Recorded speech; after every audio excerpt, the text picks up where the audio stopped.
Aku sering bertanya pada diriku sendiri, di mana tepatnya aku mulai rusak? Apakah saat pertama kali kakiku menginjak aspal kota yang panas dan bising itu? Atau jauh sebelumnya? Saat aku terlalu percaya bahwa kota adalah penyelamat dari hidupku yang miskin di desa? Namaku Lofi, 24 tahun. Anak desa. Anak yang dulu percaya bahwa kerja keras selalu dibalas baik. Dan anak yang sekarang hanya bisa menertawakan kebodohannya sendiri.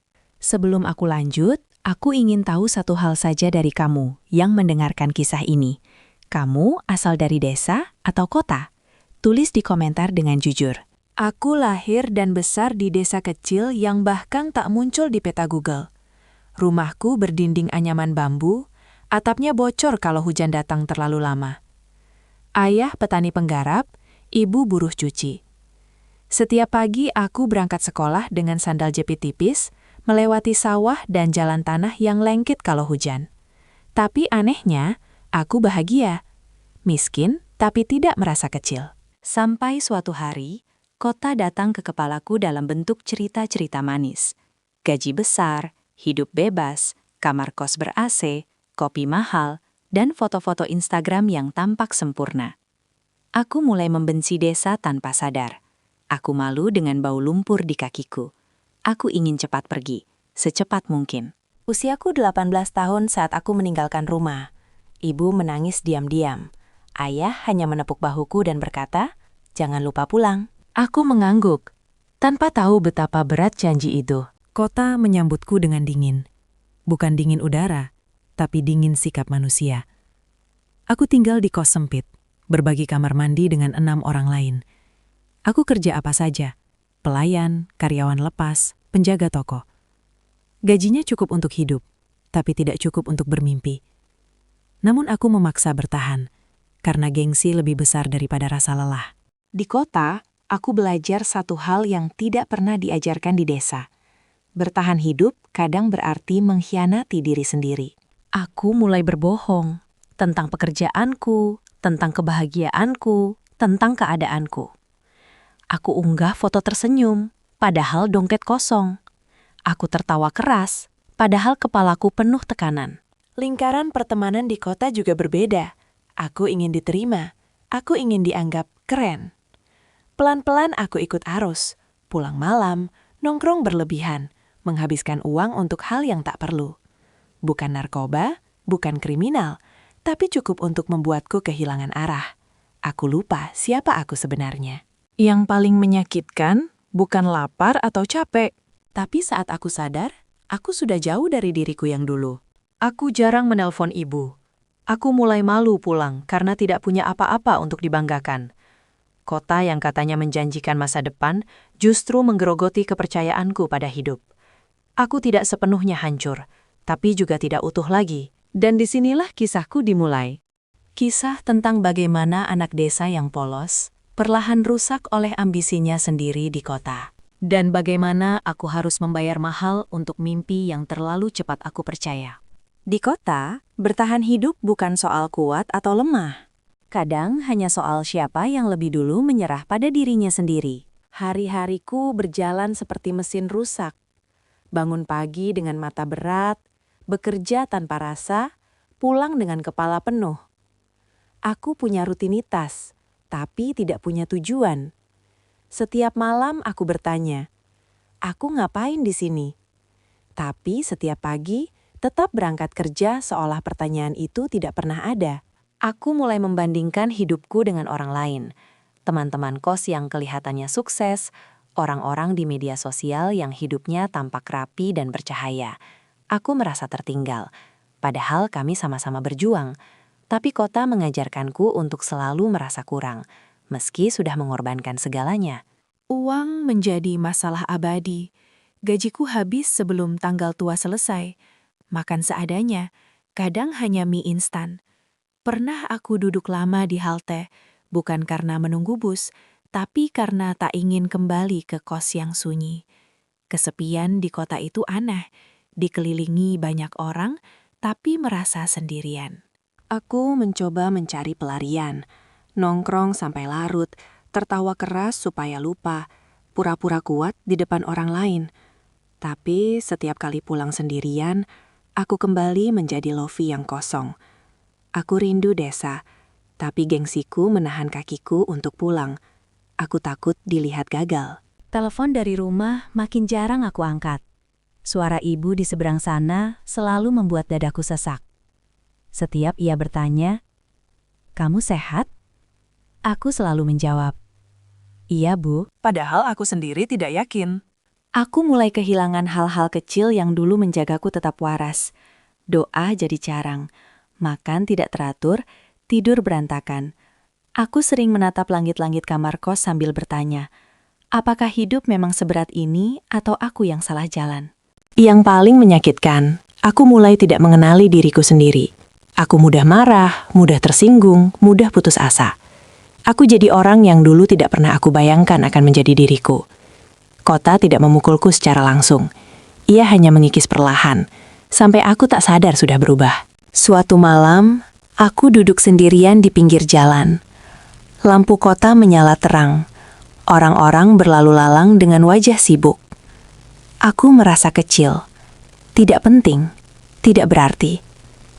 Untuk pertama kalinya, aku mengakui dalam hati, aku lelah hidup seperti ini. Bukan lelah bekerja. Tapi lelah berpura-pura-pura.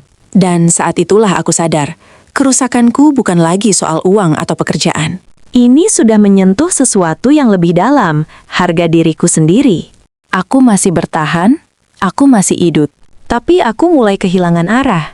Dan aku tidak tahu seberapa jauh lagi aku bisa berjalan sebelum benar-benar jatuh. Kesalahan terbesar dalam hidupku bukan karena aku lemah. Tapi karena aku takut sendirian. Di kota, kesepian bisa membuatmu melakukan apa saja, asal ada yang duduk di sampingmu dan menganggapmu ada. Aku bertemu orang-orang baru. Mereka terlihat bebas, percaya diri, dan tidak banyak bertanya soal masa lalu. Bersama mereka, aku merasa diterima, tidak dihakimi sebagai anak desa, tidak dipandang rendah karena hidupku berantakan. Awalnya hanya ngobrol, tertawa, dan pulang malam. Lalu pelan-pelan, batasan itu kabur. Aku ikut mereka ke tempat-tempat yang dulu hanya aku dengar dari cerita orang. Aku mulai melakukan hal-hal yang tidak pernah aku rencanakan. Bukan karena aku ingin, tapi karena aku tidak ingin ditinggalkan. Aku tahu itu salah. Aku sadar setiap langkahnya. Tapi anehnya, aku terus melangkah. Lingkungan baru ini membuatku lupa waktu. Uang makin cepat habis. Fokusku berantakan. Pekerjaan mulai terbengkalai. Aku sering datang terlambat, sering ditegur. Tapi aku tidak peduli. Bagiku malam lebih hidup daripada pagi.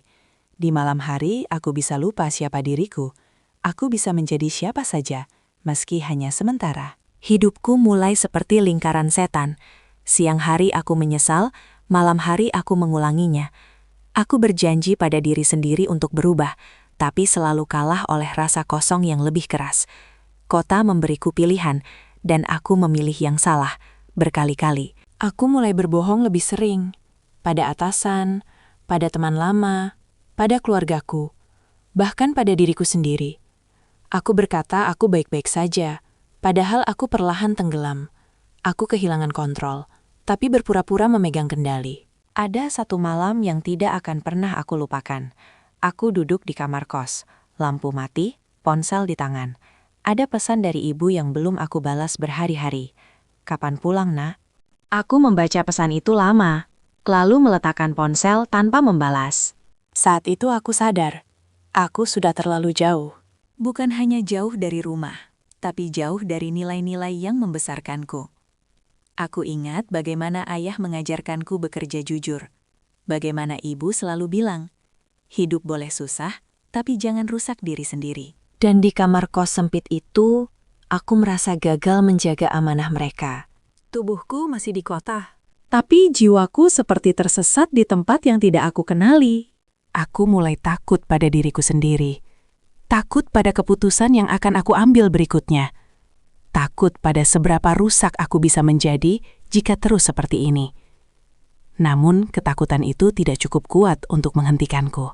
Dan disitulah titik jatuhku benar-benar dimulai. Aku selalu berpikir, selama aku masih bisa tertawa, hidupku belum benar-benar hancur. Ternyata aku salah. Kehancuran itu tidak datang dengan suara keras. Tidak ada ledakan, tidak ada tangisan dramatis. Ia datang pelan, seperti pintu yang tertutup perlahan. Sampai aku sadar, aku terjebak di dalamnya sendirian. Masalah di pekerjaanku akhirnya meledak. Teguran berubah jadi peringatan. Peringatan berubah jadi pemecatan. Aku masih ingat wajah atasan itu. Datar, lelah, seolah aku hanyalah angka yang gagal memenuhi target. Tidak ada drama. Aku hanya diminta menyerahkan kartu identitas dan keluar. Aku berdiri lama di depan gedung itu. Orang-orang keluar masuk seperti biasa.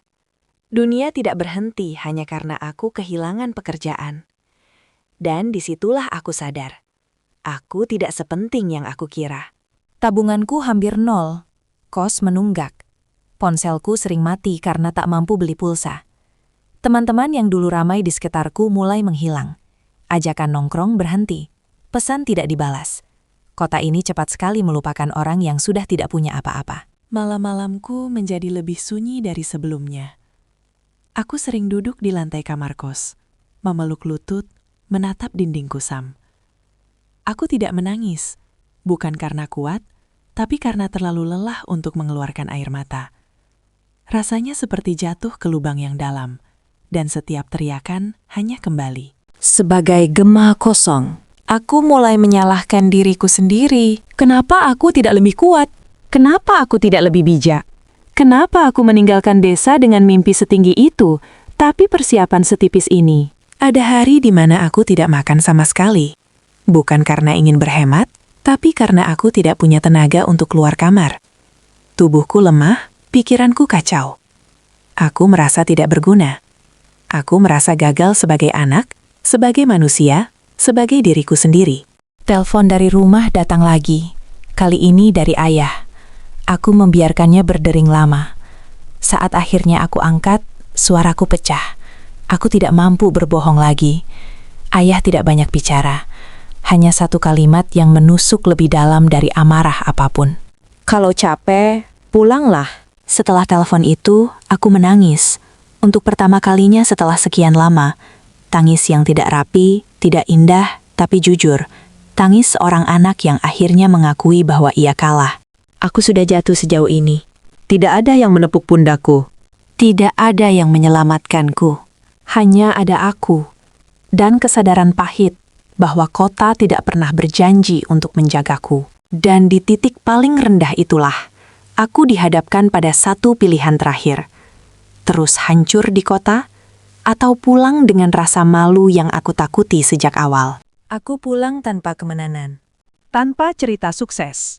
Tanpa apapun yang bisa aku banggakan. Perjalanan pulang terasa lebih panjang dari saat aku pergi. Di dalam bus, aku duduk diam menatap jendela. Sawah mulai terlihat, jalan tanah, rumah-rumah sederhana. Semuanya terasa asing sekaligus akrab. Aku menunduk. Aku tidak tahu harus menaruh wajah ini di mana. Saat turun, ibu sudah menunggu di depan rumah. Tidak ada pelukan berlebihan, tidak ada pertanyaan panjang. Ia hanya menatapku lama, lalu berkata pelan, "Kamu kurusan." Dan entah kenapa, kalimat itu menghancurkan pertahananku. Aku masuk ke rumah yang dulu ingin aku tinggalkan. Rumah yang selalu aku anggap kecil, miskin, dan memalukan. Tapi di sanalah aku bisa tidur tanpa takut diusir. Di sanalah aku bisa makan tanpa merasa berhutang. Tidak ada AC, tapi ada ketenangan yang sudah lama hilang dari hidupku. Desa tidak menanyakan kegagalanku. Orang-orang hanya melihatku sebagai Lofi yang pulang. Tapi aku belum bisa memaafkan diriku sendiri. Setiap malam aku terbangun dengan pikiran-pikiran gelap, penyesalan, rasa malu, dan pertanyaan tentang masa depan. Aku merasa tertinggal. Teman sebayaku sudah melangkah jauh, sementara aku kembali ke titik nol. Aku membantu ayah di sawah. Tanganku kasar, punggungku pegal. Tapi untuk pertama kalinya setelah lama, aku merasa nyata. Aku tidak perlu berpura-pura, tidak perlu terlihat hebat, aku hanya perlu hadir. Ibu tidak pernah menasehatiku panjang-panjang. Ia hanya memastikan aku makan. Ayah tidak banyak bicara, Tapi setiap sore, ia menungguku pulang. Tidak ada kalimat, "Aku sudah bilang." Tidak ada tuduhan. Mereka menerimaku tanpa syarat. Dan justru itulah yang membuatku semakin sadar betapa aku telah menyia-nyiakan kepercayaan mereka. Perlahan, aku mulai berdamai dengan kenyataan bahwa aku pernah salah jalan, bahwa aku pernah rusak, tapi juga bahwa aku masih hidup, dan itu berarti masih ada kesempatan. Aku mulai memperbaiki hal-hal kecil, bangun pagi, bekerja jujur, berhenti menyalahkan diri sendiri setiap waktu. Aku belum sepenuhnya sembuh. Luka itu masih ada. Tapi aku tidak lagi lari darinya. Pulang bukan tentang menyerah. Pulang adalah keberanian untuk mengakui batas diri. Dan di desa ini, di tempat aku memulai segalanya, aku mulai belajar satu hal penting. Hidup tidak selalu tentang naik, tapi tentang bangkit dengan cara yang lebih jujur. Aku bukan orang yang berhasil menaklukkan kota. Aku juga bukan kisah sukses yang pantas dipajang sebagai contoh. Aku hanyalah anak desa yang pernah rusak, lalu pulang dengan kepala tertunduk. Tapi dari semua yang aku lalui, aku belajar sesuatu yang tidak pernah diajarkan di sekolah manapun. Kota bukan jahat. Desa bukan tertinggal. Yang sering salah adalah cara kita memaknai mimpi dan diri sendiri. Aku pergi ke kota dengan harapan besar, tapi tanpa pegangan yang kuat. Aku ingin cepat diakui, ingin terlihat berhasil, ingin keluar dari kemiskinan dalam waktu singkat. Aku lupa bahwa setiap proses butuh fondasi, nilai, disiplin, dan keberanian untuk berkata cukup saat mulai salah arah. Kerusakanku bukan hanya karena lingkungan, tapi karena aku membiarkan diriku kehilangan arah demi diterima. Sekarang aku tahu, menjadi kuat bukan tentang bertahan di tempat yang menyakitimu. Menjadi dewasa bukan soal gengsi. Dan pulang bukan tanda kalah. Pulang adalah tanda bahwa kamu masih peduli pada hidupmu sendiri. Aku masih Lofi, 24 tahun. Belum mapan. Belum sukses, masih belajar berdiri. Tapi aku lebih jujur pada diriku. Aku lebih menghargai hal-hal kecil, aku lebih berhati-hati memilih jalan. Dan yang terpenting, aku tidak lagi mengukur hidupku dari standar orang lain. Jika kamu yang mendengarkan kisah ini sedang berada di kota, sedang berjuang, sedang lelah, dan mulai merasa kehilangan diri sendiri, tolong dengarkan ini baik-baik. Tidak apa-apa merasa capek. Tidak apa-apa mengaku salah. Tidak apa-apa pulang untuk memperbaiki diri. Hidup bukan lomba cepat-cepat sampai. Hidup adalah perjalanan panjang untuk tetap utuh. Dan jika suatu hari nanti aku kembali ke kota, aku ingin datang bukan sebagai anak desa yang ingin membuktikan sesuatu, tapi sebagai manusia yang tahu siapa dirinya. Inilah kisahku, bukan untuk dikasihani, Tapi untuk dipelajari. pesan moralnya sederhana. Jangan biarkan mimpi membuatmu kehilangan diri sendiri. Karena sehebat apapun kota, rumah adalah tempat kamu diingatkan untuk tetap manusia. Lovi.